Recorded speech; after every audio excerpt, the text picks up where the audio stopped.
Decision anxiety is that feeling that causes folks to freeze when they can't seem to land on what's right, and they end up paralyzed by the fear of making the wrong choice. This is the exact feeling that I had when I tried to decide what to buy when I started taking photography and videography a bit more seriously. So today I'll be tackling the topic of what I would buy if I was a beginner starting out my camera journey today. I'll be doing this while trying my best to stay within 3 budget limits: £500, £1,000 and £2,000. So regardless of whether you're a hesitant beginner wanting to dip their toes into it, or if you're ready to spend a bit more money, there should be something to take away for everyone. I'll also be tailoring these recommendations a bit depending on whether you want to focus on photography alone, or if you also want to try out videography, because the gear that I'd recommend is a bit different for each. Everything's timestamped, so have a look and pick and choose what's relevant to you. Before I dive into the first budget, let me just put out a few disclaimers to keep in mind. All camera recommendations today will be of the Sony APS-C lineup. This is based on my own personal experience using these cameras, and this video explaining why almost everyone should be shooting APS-C in my opinion. In summary, the bodies are high performers while staying comparably cheap and portable, and there's a huge ecosystem of third-party lenses which makes it a lot easier to find the right lens at the right focal length at the right price. If you want an excellent breakdown of the Sony a6000 camera series, make sure to check out this video by Arthur R. He does really good reviews and has been invaluable to me when choosing what gear to go for. You can see this video as a comprehensive overview guide. Because I'll be giving a lot of different gear recommendations based on shooting style and price brackets, I won't have time to give you a detailed review of every single piece of kit that I recommend. If you see something that you want to buy, make sure to do your own research and look at some more in-depth review videos before making your final call. I'll be referencing videos that I find helpful as we go along, and all items will be linked in the description below. And lastly, very important to remember, you don't have to buy everything at once. Especially if this is going to be your first camera, I recommend starting small and scaling up over time. Get yourself your first camera and lens, really play around with it and experiment. Make sure you know how to use your equipment to its full potential. Maybe you can even make some money with it. Then, if you do make some money with it, use that money to buy yourself more camera gear. In my opinion, that's the best way to do it, because letting your hobby earn money for itself is a lot more rewarding in my opinion than having a hobby that eats a hole into your wallet. So if you see something today that you want to buy but sadly is out of your price range today, remember it. Maybe one day you'll earn enough money with your camera to buy it one day. First budget, £500. Let's assume you want to start your camera journey on a budget. You want to buy something that you can build up and scale up over time if you take this hobby a bit more seriously. So to ensure you can add gear to your setup, I'm going to recommend a camera with interchangeable lenses. Lenses are really what allow you to change the style of your photo, ranging from wide-angle architecture shots to really zoomed-in telephoto wildlife pictures. They can both be taken with the same camera body, but it's actually the lenses that are responsible for the drastic difference in look. This is the main reason why I'm not recommending any fixed lens cameras like the famous Fuji X100V, besides the fact that it's insanely overhyped and overpriced. As a beginner, you may not know exactly what type of photography you enjoy the most, so it's very important to keep the flexibility of being able to experiment with different styles before settling for your favorite focal length, for example. Let's start with the camera body. The oldest and therefore cheapest camera in the Sony APS-C lineup is the Sony a6000. This is a 10-year-old camera now, but it's still a very valid option for photography with its 24.3 megapixel sensor, good and reliable autofocus, 11 frames per second burst shooting for capturing fast-moving subjects like athletes or animals.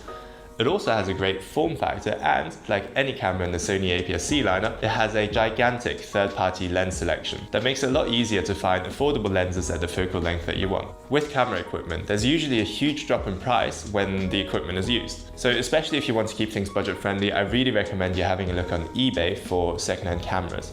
Just make sure that the shutter count isn't too high, because that's usually a good indicator of how much the previous owner used the camera. Then you can spend the money that you saved on the camera body on extra lenses. I'll focus on eBay and Amazon in this video, but know that there is a third type of shop for your camera gear, which is the grey market. Sites like eInfinity let you buy new gear for cheap because they import it from Asia and thereby bypass the import tax. Now, be warned, using these sites usually comes with a little bit of risk in terms of having a reliable warranty, so I'm not going to officially recommend it to you. However, what I can say is that many photography friends, including myself, have used these sites without a problem and enjoyed a hefty discount on their new gear. With a price around £300 for the a6000, we're now left with £200 to get ourselves a lens and an SD card, the bare minimum for our starter kit. Sadly, the budget doesn't allow for a zoom lens, which is what I would actually recommend for starters to get, because it lets you experiment with different focal lengths. So instead, let's have a look at cheaper prime lenses. With these, you're locked in at one focal length and you can't zoom in or out. But that's not the end of the world. Prime lenses usually have an advantage because they have a lower f-number or aperture, and this allows you to let in more light in dark settings and get that blurry cinematic background for portraits. A good budget prime lens is the TT Artisan 35mm f1.8. It's incredibly cheap and has autofocus. What else do you want? It's not too zoomed in or too zoomed out, so you can be a bit more flexible in what you can shoot. Experiment around doing portraits, street photography, nighttime photography, and so on. Optically, it's obviously not going to be the best. For Sony APS-C, the Sigma Trio is widely regarded as the best set of prime lenses. However, they are much more expensive and out of this price range, so I'll have to save them for later. Alright, budget number 2, £1,000. Now we get a bit more wiggle room to explore different directions you may take depending on what you want to use your camera for. I'm going to do two versions. The first one is going to focus on photography, and the second one is more for people who want to dabble in videography or maybe start their own YouTube channel. For the photography focused starter kit around £1,000, I recommend you choose the 6100 over the A6000. It's the direct successor and comes with a lot of benefits like improved autofocus, better color science, better battery life, and a flip-up screen. While the A6100 also has 4K recording, I wouldn't actually recommend it for videography, unless you have a gimbal, because of the lack of IBIS, which stands for in-body stabilization. Not having IBIS in your camera makes handheld recording very challenging because it's very hard to keep your hands steady enough to not have shaky footage. In terms of lenses, I think an excellent combination is having a zoom lens as your main lens, and then having a prime lens for those nighttime shots and portraits. While I personally use the Tamron 17-70 f2.8, it's sadly a little bit too expensive and out of this price bracket, so we'll save that for later. I recommend going with the Sigma 18-50 f2.8, which is a crowd favorite because of its good optics, good enough zoom range, while remaining portable at a fair price point. Zoom lenses are an excellent option for beginners because they let you experiment around with different focal lengths. You can take a wide-angle shot of a building, or you can zoom in on let's say an animal or a person and isolate a detail. It's very helpful to find your favorite focal length because that will ultimately decide your favorite style of photography as well. Keep in mind that the minimum aperture f2.8 may be a bit limiting in low light.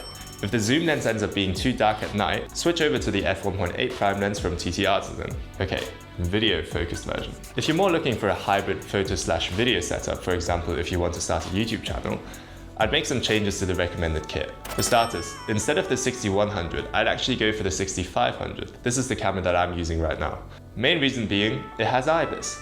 Having IBIS essentially removes those little jitters that you have when holding a camera, letting you get nice footage when walking around vlogging or filming handheld. For this kit, you could stick with a Sigma zoom lens of course, but if you know that you're going to be doing a lot of vlogging, you may consider the Samyang 12mm f2, which is the vlogging lens that I use. It's a really good choice for vlogging and wide-angle photography in general because of its low focal length and autofocus capabilities. If you solely want to focus on vlogging, you could also swap out the TT Artisan prime lens and get yourself a microphone and an ND filter. Hey, still with me? Information overload, I know. Picking out what camera gear to buy can be very stressful. But don't worry, you can take a breather. You've already taken a step in the right direction by watching this video. But just buying a camera and taking pictures is only half of the battle. You'll eventually have to figure out how to edit your photos as well. But don't worry, I've got you covered on that front too. There's a very simple shortcut to editing your photos called presets. They're basically fancy Instagram filters used by professionals in Adobe Lightroom. And for just a $5, you can try out the presets that I use myself to get shots like the ones you've seen in my videos. If you're interested, make sure to check out my website, jimmyshixon.com/shop. Right, back to the video. Last budget, £2,000. Okay, so you're a big baller and spending $2,000 on a new hobby is no biggie to you. Fair play. Here's what I'd recommend. I'm going to do one photo-focused version again and one video-focused one. Starting with a focus on photography. With £2,000, you can easily get a setup that covers all bases, all the way from wide-angle photography to super zoomed-in telephoto territory, while also letting you take amazingly crisp and sharp cinematic-looking portraits. For the camera, we'll upgrade one more time from the Sony a6100 to the 6400. It comes with all the benefits the 6100 had, better autofocus, colors, flip-up screen and so on.